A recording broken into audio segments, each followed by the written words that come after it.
Buen día. En el área de economía colombiana, segunda actividad, el presente video daré a conocer los puntos 1, 2 y 3. En el primer punto haremos una evaluación de la inflación en el periodo comprendido desde enero 2000 hasta julio 2019.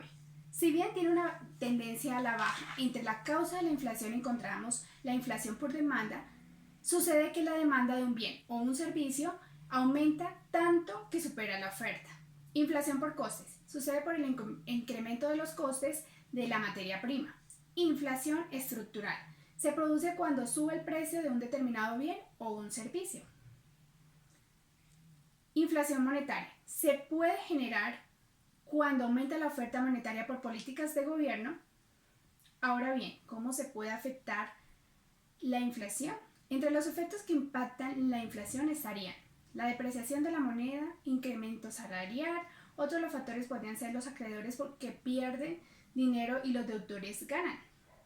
Los préstamos disminuyen su precio real. Los ahorradores e inversionistas pierden dinero, afectando el empleo. Una vez logramos determinar las causas de la inflación y los efectos que genera en una determinada economía, definiremos su impacto en la industria colombiana. En cuanto a la depreciación de la moneda, es necesario precisar que para el peso colombiano es muy volátil. Mientras esté más devaluado, tendrá un costo mayor para la producción del sector industria colombiano, en virtud que gran porcentaje de las materias primas son importadas y por ende rige el precio del dólar, lo cual las hace más caras. Esto se traduce en un menor margen de utilidad para las empresas nacionales. Uno de los mayores flagelos que sufre la industria colombiana cuando sube la inflación es que la sociedad colombiana pierde inmediatamente poder adquisitivo y generando menos demanda de bienes y servicios. Entonces, las industrias nacionales se ven obligadas a generar estrategias de mercadeo, afectando el precio para cautivar a los consumidores e impulsar el consumo. Pero esto trae consigo la disminución del margen de utilidad de las industrias nacionales. El segundo punto, en el plan de desarrollo proyectado por el presidente Duque, denominado Pacto por Colombia o Pacto por la Equidad, podemos decir, es un continuismo de un neoliberalismo donde la prioridad es alcanzar equilibrios macroeconómicos, pero aplicando políticas coyunturales en la parte de tributación regresiva, una política social asistencialista, inoperante y solo como salvavidas para la producción que sigue manteniéndose pobre, excluida e improductiva.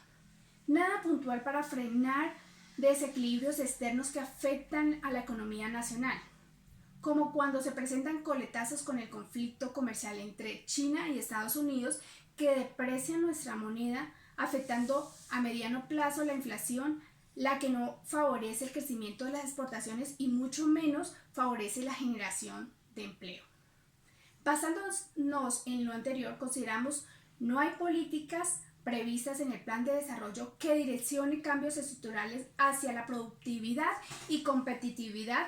En cuanto a datos económicos concretos, tenemos tasa de desempleo de 2 dígitos, inflación con una tendencia a más de 4%, un déficit externo creciente, aumento de la deuda externa, crecimiento de la tasa de la informalidad, un Gini de 0.52, ocupamos el 10º lugar más desigual del planeta, un sector rural estancado y alta dependencia al precio internacional del petróleo, así como también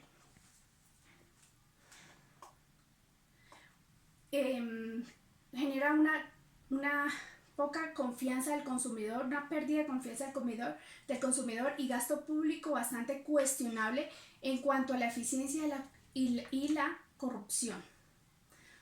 En cuanto al punto 3, logramos identificar principales problemas que enfrenta el sector industrial. Entre los factores tenemos la inflación, la falta de implementación de ciencia, tecnología e investigación. En síntesis, se necesita una reforma agraria que facilite la diversificación de nuestros productos del sector agro. Gracias. Muy buen día, mucho gusto. Soy el estudiante John Montoya del programa de Relaciones Internacionales y Estudios Políticos de la Universidad Militar Nueva Granada. A continuación veremos la definición de lo que es la tasa de cambio, la cual es un precio activo, la cual mide la cantidad de pesos que se debe pagar por una unidad de moneda extranjera. Es claro que en Colombia la divisa que más se utiliza es el dólar. Sube o baja dependiendo de su oferta o demanda. La tasa de cambio también depende de la percepción del riesgo de los agentes económicos. La inestabilidad de la tasa de cambio en el sector industrial en Colombia se ha visto impactada por el bajo crecimiento de la economía colombiana. Se puede pensar que por el cambio de gobierno pudo ser un factor, pero lo cierto es que va más allá. Colombia hoy en día importa más de lo que exporta, de acuerdo al índice de complejidad económica.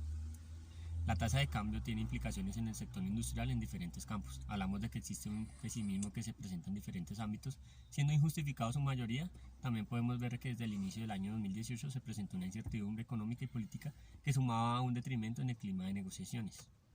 La intervención del Estado colombiano es muy importante para el crecimiento de la economía colombiana, fortaleciendo el sector industrial en las diferentes áreas de la economía, dentro de las cuales una muy importante es la industria agrícola, aumentando su producción en todo lo que concierne a la primera necesidad que tienen los diferentes países a nivel mundial, los cuales tienen bajos recursos naturales. A su vez debemos aprovechar lo que son los tratados de libre comercio. Dentro de los cambios es importante una estructura tributaria competitiva, trabajando en las políticas laborales y una tecnología óptima para ser más competitivos. A continuación veremos lo que es cómo está conformado el sector industrial en Colombia, iniciando sobre la revolución industrial en Europa, donde tiene sus inicios en el siglo XIX y siglo XX, con la agroexportación cafetera. De allí pues vemos cómo el producto de ganancias de la minería y la agricultura hace su aparición el proteccionismo, donde se crean aranceles, y hace su aparición la industria moderna, haciendo exportación de productos y consolidándose en la economía como un sector secundario. Allí está la capitalización. Después de la Segunda Guerra Mundial interviene estatalmente los subsectores, los cuales son alimentos, bebidas, textiles y químicos. Está la manufactura colombiana. Dentro de estas están algunos gremios, dentro de los que se encuentran los más importantes: AESCO, ANDI, Camacol, la Cámara Colombiana de la Infraestructura, Asocolflores, FEDEGAM, Fasecolda, Cotelco, entre otros. El monotributo es un impuesto sobre la renta y complementarios año gravamen. Se efectúa su pago manualmente por los contribuyentes que se acojan al mismo. Los contribuyentes se acogen a esta figura tributaria recibirán beneficios en pequeños y medianos, donde el impuesto de renta, IVA y seguridad social será un solo pago. El impuesto monotributo tendrá una incidencia en la economía colombiana por su forma de reducir la informalidad. Pues es claro que la mayoría de empresas de mediana y pequeña superficie pues no son formales, por lo cual esto pues mantendría un control en sus gastos e ingresos, y lo cual busca pues evitar que los contribuyentes evadan los pagos de impuestos, formalizando el sector de comerciantes pequeños. Bueno, muchísimas gracias, que tengan muy buen día.